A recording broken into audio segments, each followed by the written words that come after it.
c'est la première fois que la bibliothèque organise effectivement une balade comptée pour faire découvrir le château, alors, du parc, s'il fait beau on ira dans le parc, jusqu'aux salles qui se trouvent tout en haut du château. Effectivement, donc c'est une balade qui se veut tout à fait, alors pas du tout historique, hein, on va certainement y mettre quelques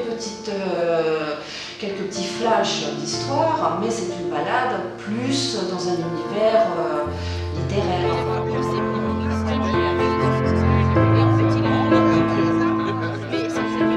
Et oui, nous représentons l'histoire de Maurepas, d'hier et d'aujourd'hui, mais plutôt d'hier cette fois, puisque c'est sur le Moyen-Âge.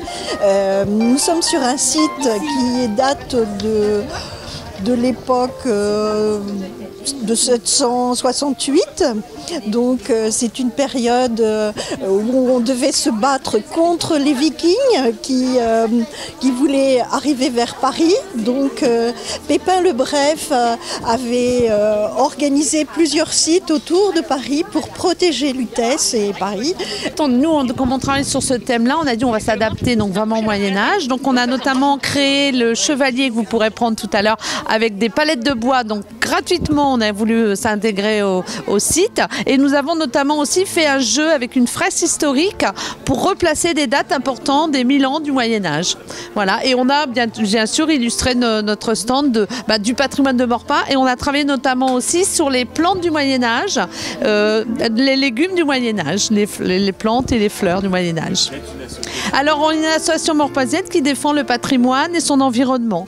Donc nous travaillons régulièrement sur l'histoire, sur le patrimoine, nous faisons des recherches aux archives et l'année prochaine on va passer un très grand pas et nous allons fêter les 50 ans de la ville nouvelle.